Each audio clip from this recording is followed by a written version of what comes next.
7. Ereskkigal. Ereskkigal é minha meia-irmã. Com uma esposa tão boa e bela como minha mãe, era de esperar-se que meu pai, Nunar, estivesse satisfeito. Mas a fidelidade não era o costume na família de Anu. Possivelmente era o contraste com minha mãe o que fazia que a mãe de Ereskkigal fora tão fascinante. A única palavra que escassamente descreve a sua espécie é Raksasas. Ela era metade serpente e metade demônio, muito atrativa, e de seu corpo saía e se retorcia o Kundalini. Sua pele era de um verde claro acobreado, e seu cabelo formava o que se poderia chamar cachos aterradores. Seu corpo era forte e sensual. Tinha os olhos de uma cobra com o poder para hipnotizar a Nunar. Como deus da lua, meu pai certamente tinha seu lado escuro. A atração apaixonada entre eles dois somente poderia se definir como combustão espontânea. Ereskkigal era um autêntico broto de uma fusão erótica. A ninguém lhe ocorreu questionar sua beleza assombrosa. Ela herdou o melhor de seus pais, e ela sabia. Não a culpo por não me haver querido. Acredito que de certo modo ela sentia por mim o que Enki sentia por Enlil. Eu era filha legítima de Nunar e ela era o fruto da concubina. Além de estar cativado por sua beleza, Enki sentia certa simpatia por ela. Até chegaram a conceber um filho que se chamou Ninjizida.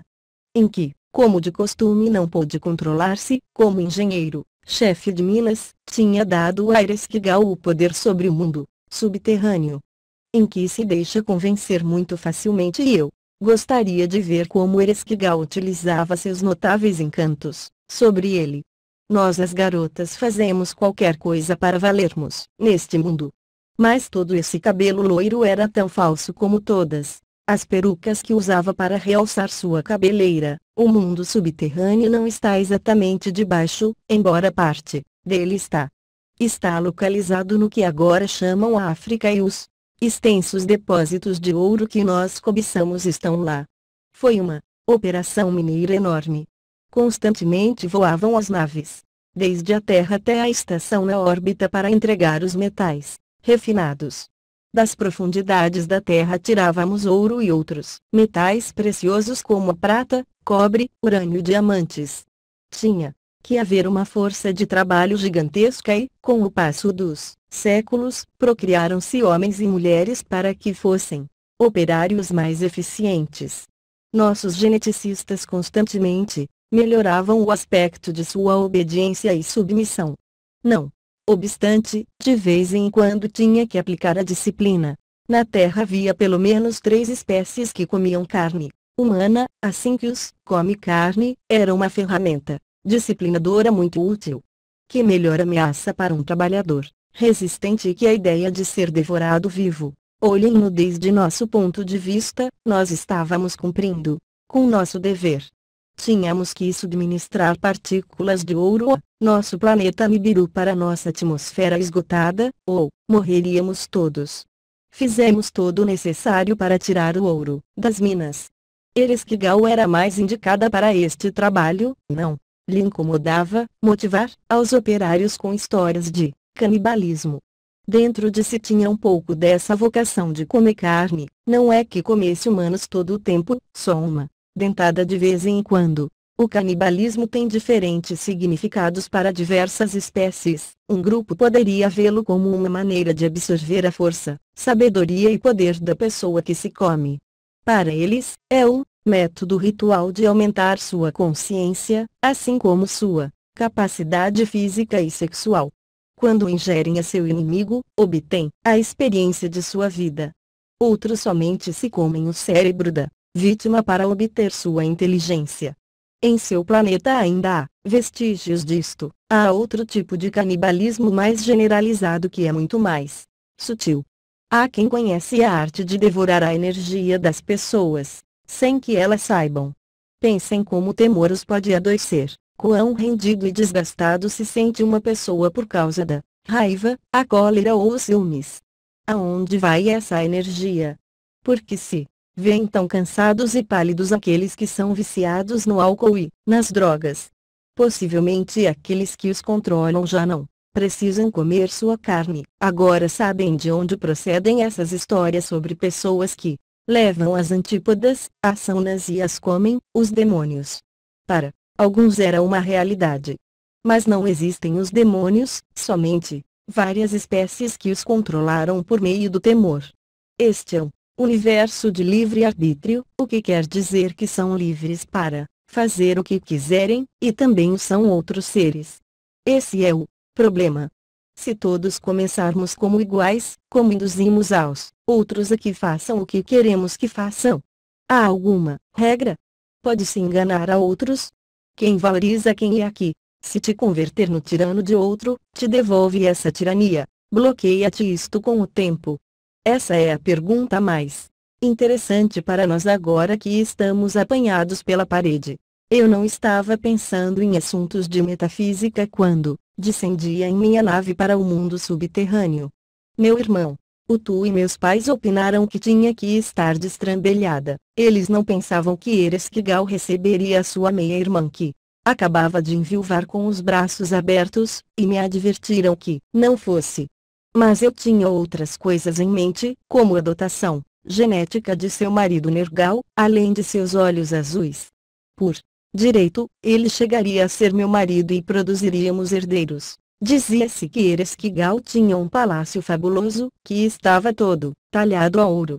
Imagino que fazia falta todo esse esplendor para animar-se, pois o viver afastada da Suméria e Egito deve ter sido deprimente para ela. À medida que me aproximava dos portões, abatia-me um pouco, todo o ouro e as colunas de mármore que descreviam monstros, serpentinos retorcendo-se e devorando lulus mortos de pavor. Um pouco exagerado, pareceu-me. Mas isso era só o começo. Tive a boa ideia de avisar a Ninsubar, minha criada, que me esperasse na nave. Disse-lhe que se não aparecesse em 3 dias, ela deveria voar a casa e procurar ajuda. Tinha prestado um pouco de atenção ao que disseram meus pais. Não obstante, eu estava confiante. Uma garota deve arriscar-se, deve ter coragem. Depois de tudo, tinha me arriscado a conseguir os meios divinos. Eu sabia que podia ser muito persuasiva. Ereskkigal não saiu, precisamente correndo para me saudar. De fato, não havia por nenhum lado. Apareceu um horrível guardião que disse que se chamava Neti. Meu Deus, como ele era grande! Disse a esse monstro quem era eu, e ele me guiou por um labirinto que tinha uma série de portões, o que deve ter sido um sistema de segurança desenhado para proteger o ouro de Ereskkigal. Logo este guardião ordenou a mim, Inanna, que tirasse todas as minhas joias protetoras e minhas vestimentas. Todos nós usávamos uma variedade de aparelhos defensivos para nos proteger da radiação. Também levava comigo os utensílios de cabeça com reguladores de campo e sistemas de comunicação. Meu vestido tinha seu escudo de amparo estándar de tecido dentro do tecido. Nunca se sabe o que se pode encontrar quando a gente voa pelo espaço ou na terra. Ao chegar ao 7º portão, me ordenou que tirasse o vestido. Não é que eu seja muito modesta, mas começava a chatear a forma como me estavam tratando. Além disso, eu queria saber aonde se estavam levando as joias. Finalmente, entrei em um salão onde Ereskkigal celebrava uma audiência. Era exatamente como me tinham contado, havia um estrado de ouro enorme e Ereskkigal estava sentada sobre um trono majestoso com diamantes incrustados. Embora eu estivesse nua, ia saudar com amabilidade, quando esses juízes com aspecto de ogros começaram a me lançar acusações de falsidade e traição. Era algo ridículo, não entendia do que estavam falando e tinha sede. De repente, Ereskkigal tirou sua arma de plasma e em um momento me disparou uma boa dose de radiação, mais que suficiente para me matar. Eu estava assombrada. Rapidamente vi como eu flutuava por cima de meu precioso corpo, que rapidamente trocou de seu quente tom azul a um índigo morto. Ereskkigal ordenou a seus guardas que pendurassem meu corpo na parede como se faz em um açougue.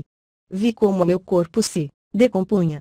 Viajando em astral, segui a minha criada Ninsubar, que ia voltando a Nippur, a cidade de meu avô, em Liu. Observei como ela entrava em seu templo e lhe suplicou que me salvasse. Ele se recusou. Disse que eu sabia muito bem o que aconteceria ali. Todos sabiam que Ereshkigal me desprezava. Então minha criada foi a meu pai, Nunar. Ele também disse que não. E eu segui flutuando no ar, escutando o sermão de meu pai. É muito teimosa. Todos sabíamos que só encontraria problemas ao ir procurar o marido de Ereshkigal. Até disse que me tinham dado meu castigo. Meu próprio pai. Talvez teria preferido um filho, varão. Eu ainda flutuava no ar, tratando de me acostumar a estar sem um corpo.